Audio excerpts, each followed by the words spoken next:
We're talking about significance. How many of us, when we're trying to measure significance, are comparing ourselves to others?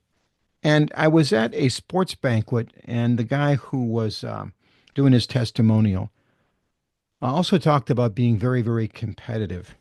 And Jim, you have a sports background. You're a sports guy. Is competition good? I think it's two sides to this. I think it can bring out the ugly in us, and I think it can bring out the part that's good. It can elevate people and maybe raise them up.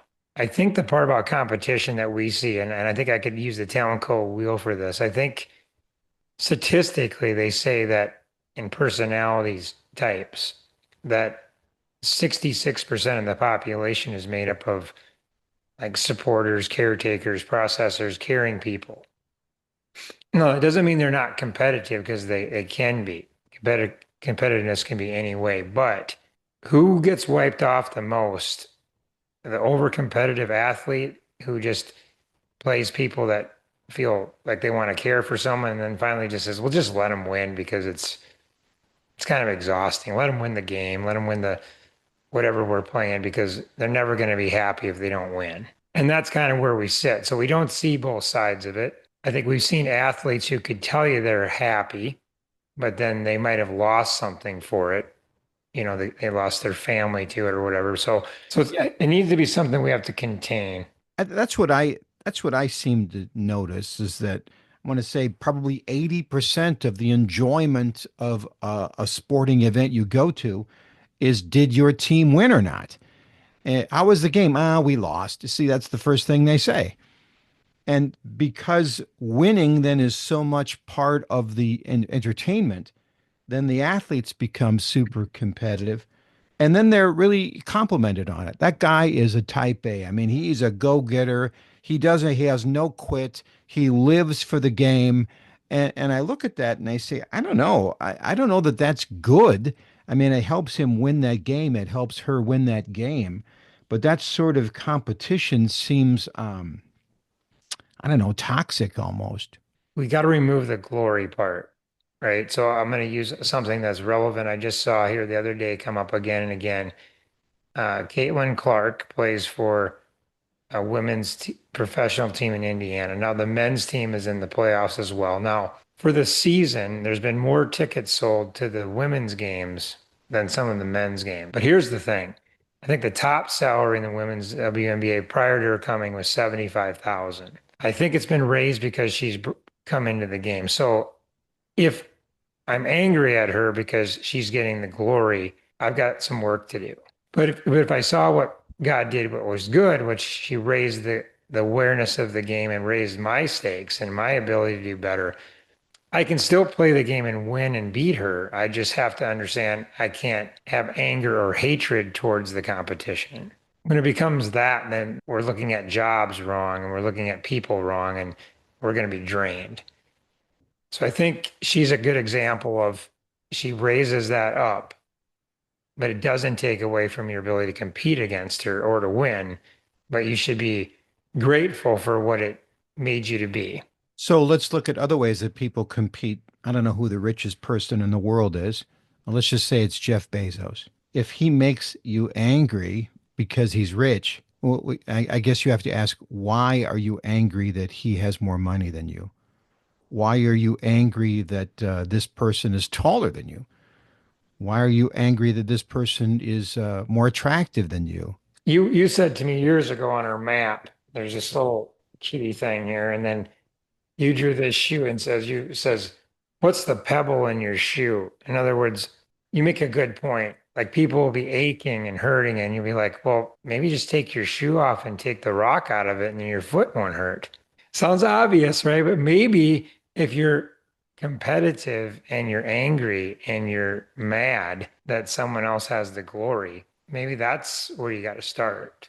And who are we competing against here? When you look at it in that perspective, these guys who shove you out of the way to win, these guys who are hyper competitive, you almost feel sorry for them, don't you? They've climbed to the top of whatever their profession is or whatever their goal is. They're now number one. But to get there, what was the cost? And in their mind, are they even happy once they are there?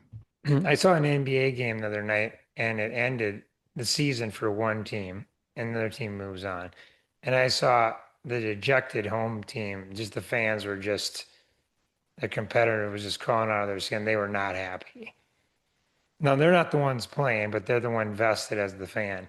No, the players just went over and hugged each other and said, good luck. And they were friends. Good competition. Go get them. And And then I thought, I yeah, heard commentators after that game saying, whatever happened in the good old days when these athletes wouldn't talk to each other because they were enemies? And how many times, even I'll admit this, you're watching a game and you're rooting for your team, and then you hear that, the other star player is injured. This poor guy, his season is ended. He's in a lot of pain, and I'm scrubbing my hands because now my team can beat them. I mean, that's terrible. What in the world is that? I think we use entertainment to fill our bucket sometimes because our own life isn't that meaningful or exciting, and that gives us something to work on. But I also like competition this way. If you and I played a game and say you guarded me and I could never get a good shot off, I could be frustrated, but then I could probably say, you know what, Jeff gave me something to work on. Yeah. He gave me his best today, and he gave. Now, if you rub it in my face and you take competition another level, then we have a. But if we just leave it there and you say you gave me something to get better with, I asked a retired athlete after a banquet.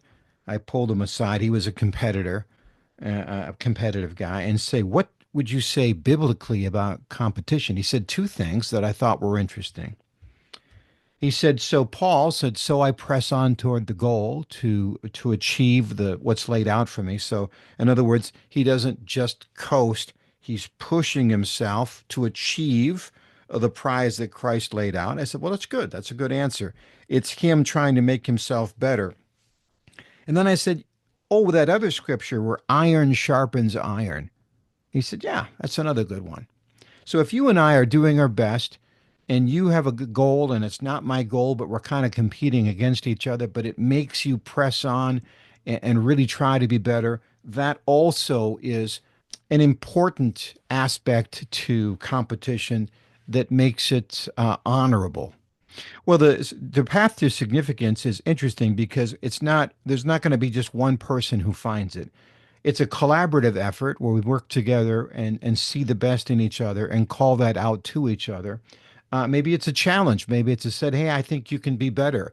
And that sort of companionship, friendship, camaraderie is what makes this journey to significance not a lonely journey, but a joyous journey because you are pulling the best out of each other. And that's why we love this journey we're on. if we're not making ourselves better, we're making someone else better. And if we look at it that way, it's healthy. Well, until we talk again, I'm Jeff Gould. And I'm Jim Riefenberger. God bless.